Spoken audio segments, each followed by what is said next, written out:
This. Hi everyone, I'm Shelly, and this is Roscoe the Pug.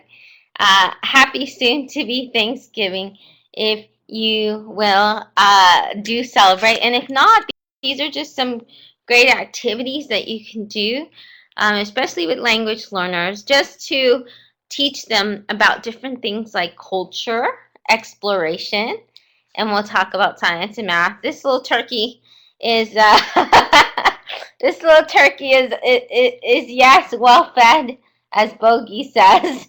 But also, this little turkey, I think, is about to retire for. He's already starting his weekend, so we'll go ahead and let him go and get to it. Hopefully, you can see me okay. I'll go ahead and I'll put the picture on instead. So, welcome to American TESOL Presents Free Friday webinars every Friday. I'm here. Your host is Shelly Sanchez Terrell. We have been doing this for now 3 years, over 200 webinars, and we share resources. You get a certificate of attendance. So if you go to shellyterrell.com/webinars, you'll see where that tab is to be able to click and get your certificate for today. We cover many different ones. So we have a recording.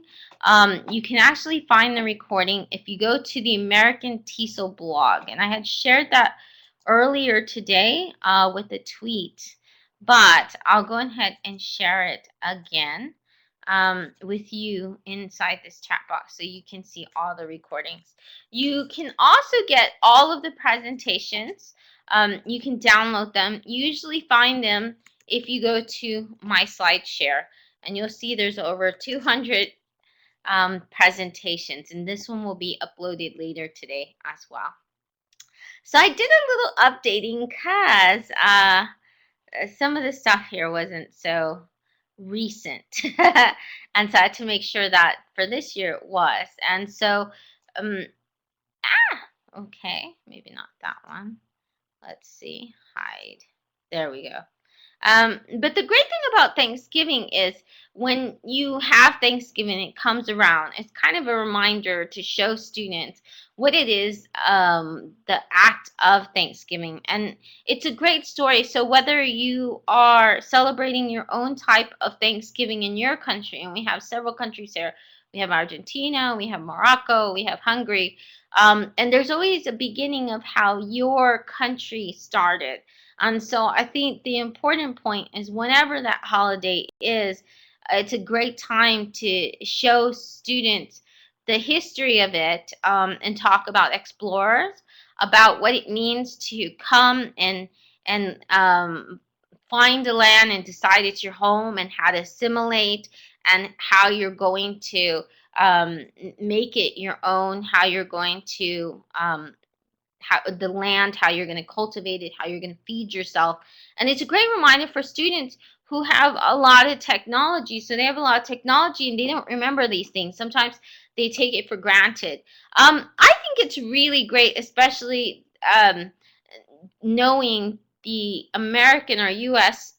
Thanksgiving, because it's about, of course, from other countries, students coming, but it also is something that you can relate to citizenship and bullying, because the different cultures, they were so different, and there was actually a lot of animosity. There's a big history that is not so great, so that's great to debate with high school students, adults, college students, is to talk about all of that. And if Thanksgiving, the event hadn't happened, if the Pilgrims and the Native Americans hadn't gotten together and hadn't found a way to respect each other, to learn about each other's culture and learn from each other, then they would have not survived. The Pilgrims wouldn't have.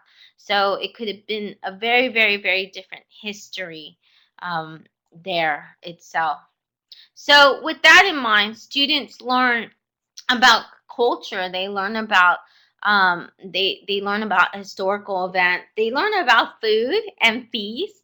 And you can teach a lot of STEAM with this as well. You can go into different topics, not only about ships and talk about the voyage over But you can talk about the science of growing things. You can have your students grow different types of vegetables. You can have a garden, and they can learn about agriculture. They can learn about what it takes for food or for items to grow, because a lot of times you'll have where yeah, exactly like Peggy says, food is a universal language everyone can say something about. And I think Fabiana says that you can teach English and culture, and then you can have it for good purposes too. So definitely all of that comes with the Thanksgiving story.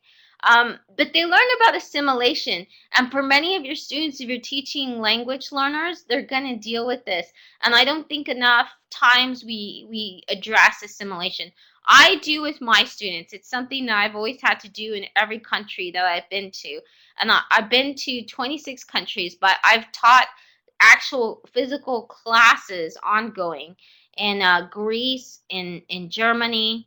Um, I've also taught for a short while in Croatia and Slovenia. So those schools, we do think about things like when you speak English and when you travel somewhere else and you decide to make that your home, what does it take to really fit in psychologically? And a lot of times you have to make friends. If you don't make friends, then you're going to have a very tough time. And so that's definitely that story of the pilgrims. They realized quite quickly if they didn't make friends with the people that were there first, then and they didn't learn from them, and they didn't learn how to adjust, even though the culture was vastly different. It was very difficult, and a lot of them did die during the process. So these are things you can bring up with adults and teenagers. They love to debate this because a lot of times they'll get huffy and puffy and they'll say, no, they shouldn't have. But, it's a good time for them to really research and learn the issues. They can learn about nature. They can learn about what it takes, especially a lot of countries right now are having election days. They're having where they're celebrating things very similar to Thanksgiving. Independence days are coming up. There's Veterans Days, Memorial Days, and all of that. So it's a good time to talk about peace and what it takes to really have peace within a country. And you can talk about your own history as well. You can mirror it to what's going on in your country, because around the world there's a lot of different conflict, and how we can learn from this story what it would take to bring peace to whatever country that we're in. Collaboration and also farming. You can learn about farming, and actually right now we're sort of in a farm area because Splendor is definitely a big farm town. You can retell the Thanksgiving story is one activity you can do. Especially with young learners, this is one way you can do it. But you can also do this with teenagers and with well, I don't know if you could. I guess you could tell parts of it with adults, but if you're going to do the Thanksgiving story, and I think that's more of a K through 12 or even a pre-K through 12 kind of activity. And I've taught learners from ages 2 years old all the way to 80 years old. And so some of the ways that we have retold the Thanksgiving story are just different parts of it. And it doesn't mean you have to tell a specific version. You can get definitely a version that's made for your age group, but you can tell bits and pieces of it. You can tell about the festival. You can tell about the time when they get together and they have to connect with the farming, and you can have different types of role plays. So you can do it through an actual play, but something that I think is a lot easier, especially if you have very, very young learners, is if you use puppets or finger puppets. And that's one of the easiest ways to tell a story. And the reason why is because with finger puppets, you don't have to do all these big props. You don't have to have your costumes and everything like that. In fact, you just have it to where it's with your fingers. So that's kind of an easy way to do this. One of the things you can do if you do have older students that you teach, and I know Bogi Fabiani here are part of that group, is you can have it to where your students design a play for young learners and they retell it for young learners. So you can have it to where they do the finger puppets and then they go to a school. And if you're in a country, then it's a great way to get those younger students to learn English and basic English as well. So you can have them do this little finger play. And I'll show you where to get different props for that too. And then, of course, they can just simply make an online book. This is good for older learners as well, with storybirds, zoo birds, little bird tells, or what I forgot to add in there, book creator. So if you do things with apps, if you do things, you can do it with a Android device or an iOS. You can use the free book creator um, book creator app, and it's absolutely wonderful. It's really easy to use, and it's one of my favorite apps to do this with. Everything I share is free, by the way. I do believe in sharing free tools and apps because teachers already work hard enough. So one of the ways I was talking about is finger puppets. So these are my favorite kind of finger puppets. Now, I've had teachers in the past say, look, that looks too much. But I don't want to show necessarily the costume. They say they complain about that, which is fine. But I do want to show this particular printout because I think these are the best types of finger puppet design.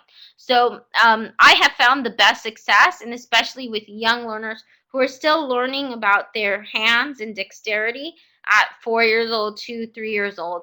Not only are they learning English, but they're learning how to move in their movement. So they're still building that. And so these two finger puppets, and you can get any kind of paper or you can get any type of plastic um, or paper plate sometimes, cardboard, poster board, thick paper, and they can make these little puppets quite easily. They can design them any way that you choose. You can have them draw and they can make their own after watching a video, a short clip maybe, or that you show them after reading them a story. Excuse me. So so that's one way that you can have them do it. A lot of times you can also get like a shoe box, or you can have like a little cardboard box, and then you can make a quick backdrop that could be the background or the set for any type of puppet play you do. Or you could do something very simple where you throw a different types of. Oh, thank you, Peggy. Peggy was showing us some really great Thanksgiving crafts from around the world. So there's a lot of ways you can do this, and it's not too hard. The great thing is that you don't necessarily have to just use it for the Thanksgiving. When you have the backdrop, then you can use that again and again for other finger plays that they do. And I always do that as a sequencing event. It's always to retell a story after we've read a story, how to reconnect the events, how to make it their own. It's a good way that we do role play because sometimes students get very shy and they don't want to act in front of their peers. They don't want to speak English in front of their peers themselves. But if you get them to do it with a puppet or a finger puppet, then they feel a lot more comfortable and they feel more comfortable making mistakes that way. When they're doing it and they read a script, and I have many of these bookmarks. I'll show you the bookmarks at the end, but this is from the pearl trees. When you have them do this, I don't correct them right then and there. If we can, we'll have the script and they write the scripts, or they even write their book, what they're writing, the text, and they peer review, and then I finally review. We go through the whole peer editing process so we can make sure it looks good. And that way they feel comfortable making mistakes because a lot of them don't want to publish mistakes. And so for me, they always have the option of redoing until it's perfect.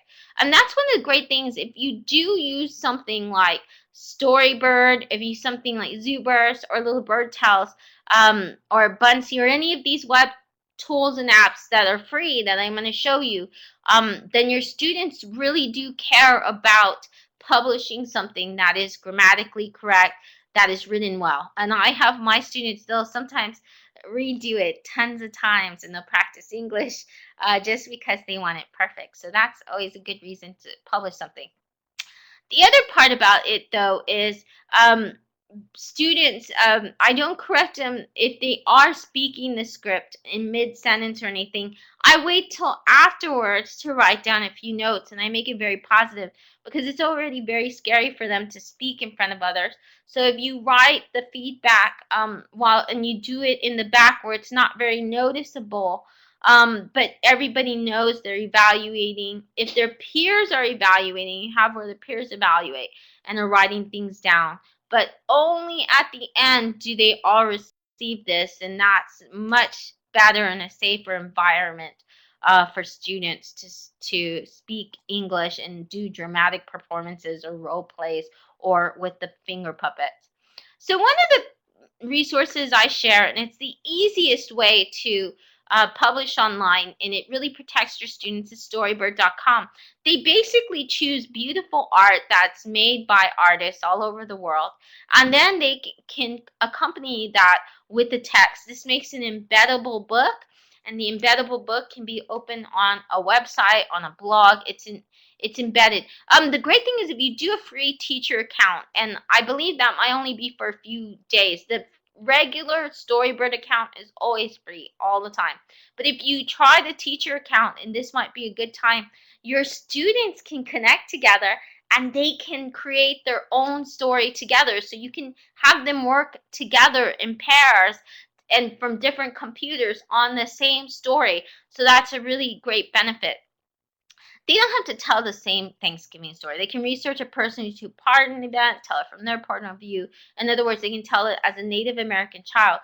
They can do it gender-wise because in back in those days, a long time ago, gender and age played a big role. Everybody had a role. You didn't just sit. A lot of our students don't have such an active role necessarily when they have feasts or holidays and things like that. But back then, if you were a girl and you were 12 years old, there were certain things that as a pilgrim or a Native American that that was your job. You had to go outside, and it was a real job. You had to collect things. You had to collect things from different, you had to gather things, or your job was to prepare the vegetables, or your job. So it's good for them to research those roles and then tell from that point of view. If you were a boy and you were Native American, then you had a very different role itself. So you had a lot of work that you did. Everyone did work. And so you can have them each become, they can work in groups, they can work in pairs, and they can become one of those roles and tell from that story. Tell the event in that story. They can foretell what life would be without this event, and even how that would impact your history. So how would it impact the history of, for example, Hungary or Argentina if Thanksgiving never took place? And for Americans, for Americans, it's a big deal, because if Thanksgiving never took place, then that would have really hurt the history and birth of our country. It may not actually exist as far as how it is. Describe how they celebrate different celebrations. So even with other holidays coming up, there's Christmas, there's Hanukkah, there's Diwali. Actually, I believe already started. There's Kwanzaa. Um, so there's different types of events that are there, and holidays that are celebrated, and they can describe how they celebrate. This can be a writing idea. They can write a story about unlikely friendships, how different cultures get along. And I realized living in different places around the world that that's something that all of us struggle with. So one of the first projects I did was actually a Voicethread project. And Voicethread is a great way for teenagers and adults and those students to really debate an issue, I think. It's great for young learners too. We used it with our 4 to 6 year olds in Germany, and I got together with my friend Özge Kuraglu in Turkey, and with her 6 year olds. And one of the reasons we did that, because in Germany, that's one of the things we had to talk about was the culture issues and the students got together, even though they were that young, and they made a digital story because that was one of the the that was the conflicts we would have. And so I think things like that really help, whatever it is in your country, whoever the different cultures that are struggling, to find a way and to accept each other. And so that's very much mimics what the Thanksgiving story is. Another topic that arises is life as an explorer. So it's a great time to talk about ships. You can do the science of ships. You can do the math of ships. If you teach CLIL, which is content and language integrated learning, it's where you teach math, science, geography, all of that with language as well. If you teach any of that, or if you teach STEM or STEAM, then you can do a lot with just the part of exploring, because when you're on a ship, and it's good for students to know this, then you have to go through certain navigation. You have to really learn your geography, your math, and your science, because that's going to ensure your survival. So here it actually takes you through the Jamestown, and how, if you were a pilgrim with that, and how to settle that. So I think that this one is really nice because it's a virtual gathering, and it's like a game. So they actually go, it reminds me a lot of the Oregon Trail, but it does talk about pioneer life, and it really relates to Thanksgiving. And it even has where you ask the opinion, I love this, of a colonist or of a Native American. So I think, and they both come up with viewpoints, and they give you advice, and then you make a decision. So I think that for older students, they'd really love that. Your older students also would love, and I'm talking about children that are above the age of 7 or 8, because it does take some skill how to navigate a computer, all the way to even teenagers would enjoy this as well. They can also do the Jamestown, but they can conduct an online investigation. This is one of my favorite tools, and all of these you can definitely find when you go and you visit the pearl trees of this. So I will give you the pearl trees yet again of that. I put it earlier in the chat box, but the pearl trees is wonderful because you'll find all the sites there. You don't even have to be part of pearl trees, but we share these each and every time. But the great part about this is they get to be like a forensic scientist. And I really like this Plymouth.org. So click on it, because when you go to the Plymouth.org, they walk through the steps. It's a virtual type of field trip again. So if you access to the internet and to the computer, this is a good way for them to learn about it.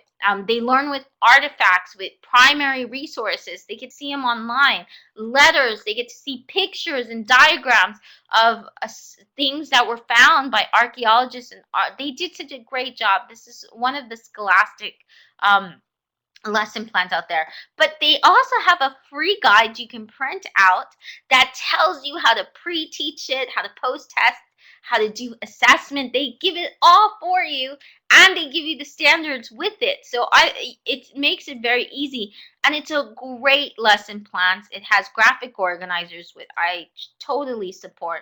It has other ideas that you can use, inquiry, guided to inquiry online, and even offline. So if you don't have a lot of access to computers, then it also takes that into consideration. One of the things that my students and I do, and I've done this with all ages as well, in different countries, is a nature walk. And one of the past jobs I had was actually teaching at a hands-on science learning museum. So I actually know a lot about different things that are kind of useful during this time. So I've studied a lot, and I know a lot about the Native American tribes that are around Texas. So when we go around the nature walk, what we used to do is we used to take the Ziploc bags, and we would collect in there. Or, you could take like a little plastic, and then you just collect leaves, and you can collect rocks, and you can kind of look and classify them. And one of the reasons why is we talk about the gathering, how a different back then you had to go and you had to do things where you gathered. That's what the first people did in land. But one of the reasons why we do this too now is we do it more with the camera. And the reason we do it with the camera is because when we take things with a camera, then we don't disrupt the ecosystem. And a lot of places around, when I was working at a university in Texas, they had signs that said, please don't disturb the nature or the ecosystem. So it's a really great way if you do it with the camera. Now, when you do it with the camera, there's another reason why it's really great, because then you can use something called Google image search. And if you haven't heard of this, it's absolutely brilliant. And it's a great way for your students to learn how to classify something. And so what they can do is they can find out what the tree is, what the leaf is, whatever that is, and then you can go and you can do a search by image. When you search by image, then you'll be able to easily classify it with Google. And so they learn about classification. And then from there, you can see how the people in your country, the first tribes and things that settled your country, how they use that. So, for example, in Texas, we have something called leche guia. And one of the activities I would do at the museum with the students is we take the leche guia, and we can find it around parts of Texas, and we would grind it with a rock, and then there's fibers, and you let the fibers dry, but you can make those fibers into little ropes, and then you make them into shoes. And that's something we would do with the students. But it was a great way to show students how Native Americans took things that are just around the land, and how they would make them into something. So these are things you can do with your students, and it's great to surprise them when they take pictures, and then when they study it, and then they can find out what it can be turned into, or what it can be transformed into. So here we have things like cactus, and then we can see all the ways that cactus was used back then as well. So these are things you can do and make your students archaeologists, and they don't know that the pictures they're taking, what the Native Americans or the tribes in your land used them for. So it's a great way to do that. You can then post this in what's called a digital scrapbook. They can either put it on something like there's Glogster, there's Tack, and we've talked about these in previous webinars. But one of my favorites is, for this time of year, Bunsee. And there's edubunsee.com too. They let you set up classes. It's free. Everything that I show has a free version, because I think that's important for teachers. So it basically my canvas like this, and then your students get to choose backgrounds. They can put photos, PDFs. You can put PDFs if you want to give them an assignment. It's a great way to flip the classroom. Videos, they can put audio from SoundCloud, so that's awesome. They can add text, messages, quotes. So there's so much you can do. And so one of the reasons why I like it a lot is because they have Thanksgiving quotes and backgrounds and stickers that you can see right here. And students, when they do scrapbooking, and they love digital scrapbooking, they love to use these little stickers and these little sayings. So they really get into it. Glogster is one too, and now Glogster has an app. Bunsee has an app, but I find that Bunsee is a lot less. It doesn't crash on the students or anything like that. With Glogster, I used to have to save all the time because it would crash all the time. So I don't use Glogster anymore. But if you have a stable internet connection, yes, students love Glogster as well, and that's a good tool. So here you have where you can do a search in Bunsee, and you can even do that for other types to see what the sound is. I wouldn't necessarily have that feature if you're working with young kids. Now, if you go to EduBunsee, I think they might filter that, so it's a little bit more careful. But if you just use the regular free Bunsee version, they might not. So this is kind of what it looks like. This is one of the Thanksgiving ones I saw. They found these on the internet and things like that. So there's a lot you can do with Bunsee, and it has a free iOS app. Not for Android yet, but with the iOS app, you can do a lot. You can write on pictures. They can upload their own pictures, and then they can draw on them, which I think is really cool. They can create a funny story. If they go to Kids National Geographic, they have a funny Turkey Day story. So you can see here, these are always good because they actually learn about grammar. They have to categorize. They have to put words that would make sense with this type of grammar. And when you assess it, you can have them print it out, take a screenshot of the words they chose and say, hey, I'm going to grade this, but this could be a nice one for a quiz instead of having a real quiz. You can have them go and they could do this. And when you actually grade it, they have to have the adjective as it would be an adjective. A song you hate. So they have to definitely mention things that fit into this. So they are being quizzed for their knowledge of grammar. There are cartoons. National Geographic has a cartoon as well. In the past, some teachers have a problem with this graphic. I'm very sorry. It's just from National Geographic, and I'm just showing you what they have as a cartoon. MakeBelievesComics.com, one of my favorite places for students to learn about history. They have where you can have 350 different types, over 350 types of printables, and they have 7 different languages that they support. I know French, Italian, Spanish are definitely those that you can write in. So your students can create comics, but also they have comics you can teach with, and they have some that talk about exploration, and they have some that talk about Thanksgiving holidays as well, and it's good for writing prompts. I love it a lot. They have a free app as well. If you go to Make Believe Comics, they have a free app for iPads, so your students can make them on a mobile device as well. Um, then back to Scholastic. Scholastic has the Plymouth Plantation. If you're flipping the classroom, which means that they watch a video or something and then they come back into class and they do an assignment or task or hands-on project activity that's based on what they saw, then they have these great videos where they got real actors and they're in the real setting, or well, a setting that's of pilgrims in the pilgrim village, and also Wampanoag, the Native Americans that were back in the 17th century. And they recreate these scenes so students can really learn about them. I prefer the 16-minute videos. They have a 30-minute one, and I'll have students look at that. They don't have to look at all of it, but if they can browse through it, that would be great. And then they can do activities related to that. They can recreate their own video. They can do an updated version of what it would look like now. So there's so many activities that revolve around that.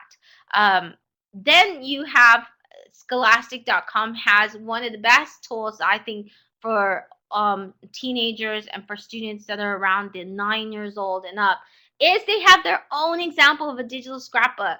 And it's more like an online diary where, when students at the end of the year, they've collected pictures of the year, they've had people write in it. Well, this is what that sort of is. This is from Patience Whipple, who was a pilgrim, and it shows primary pictures of the time of the pilgrim. It shows different writings, craft. So it's like it's such a wonderful thing that I really love. If you look at it, it has arts and crafts ideas, it has recipes, it has games, and it also has reflections from her. And I think it's just amazing, because then your students can go and they can pretend to be someone and they can make their digital scrapbook depending on who they research and study. And it's a great way. Kids and teens really love to do that. They love to take something like Bunsee or Glockster or Bite Slides and create this kind of digital scrapbook. And then they can use the primary resources. They can use things they find on Flickr or Gettysburg and make sure they cite them properly. But they can use that and really get involved in the history. Scholastic has a virtual Mayflower voyage. They have letters written from a pilgrim girl and from a Native American boy, and they also have audio clips as well. So what I like to do is take those, and then I have students will recreate that letter in text message or through an email, or do a digital postcard of these letters to modernize it. What would the modern communication be with this? And that takes a lot of language learning as well. There are some great apps. I've already named you some, but one of my favorites is the Talking Tom, the Talking Thanksgiving. And you can find this on any mobile device, whether it's a Windows, whether it's an Android, iOS. You can find these. And these are really funny, but for me, when I was teaching my students, because I'm a native speaker, a lot of them didn't want to speak English right away with me. So I would use this app, and all of a sudden, all of them want to speak. And they speak a lot of English. They do raps. I don't even ask them to do English raps, but they want to do English raps with the turkey. But the turkey can do a lot of things too. And your students, they will record a video and they can send it out. But it's really funny. So they can sing turkey chants and songs. They can tell a story, a poem, or a joke. They could have this turkey say the things they're thankful for, or they can have the turkey plead for his life. There's a lot of menu maker apps, and this is a great time to get your students together. They can create a digital recipe book. Each of them contributes to it, what their family, a special recipe their family makes. And you can learn a lot of math and science this way, because what they have to do is they have to make the conversions. And when they make the conversions, you can also talk about the different types of measuring systems, because in the US, the UK, abroad, there are different types of systems that are used, the metric, and so there's different kinds of systems that are used for measurement. So they can learn what it is, and you can give them a specific amount. I always say for 10 people, because during Thanksgiving, you tend to serve a large amount of people. But then you can have it to where they do the recipe for 2 people, 2 to 4 people, or they could have the recipe for 10. And your students can interview their mom, their grandmother, their dad, their grandfather, who cooks whatever during this meal. And you can get a lot of different, you can also, along with the recipe, get the history behind it. So for example, I'm Latina, and one of the things we have done for traditions is my grandfather makes a batch of tamales, and so we have tamales for Christmas and Thanksgiving. But part of that too is, in my tradition, in my culture, the women come around, and we usually have something called a tamalinda. And what that means is that it's a big gathering to make tamales, because tamales takes a lot to make. And so this is something that would be part of that book, and then people can learn about the culture and how they do this.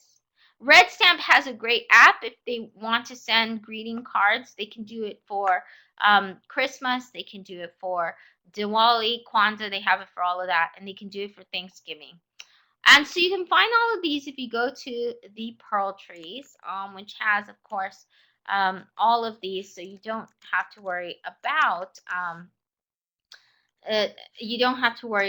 if you didn't catch all the bookmarks. And you can always find all of these bookmarks and more if you go to my actual main Pearl Tree account, which I will put here. And I hope you have a wonderful Thanksgiving, and you see us next week. These are all the places that you can reach me if you need to get a hold of me. And so me and my turkey, come on, little turkey, will wish you a happy Thanksgiving. Gobble, gobble. And if you have any questions, feel free to, I could click the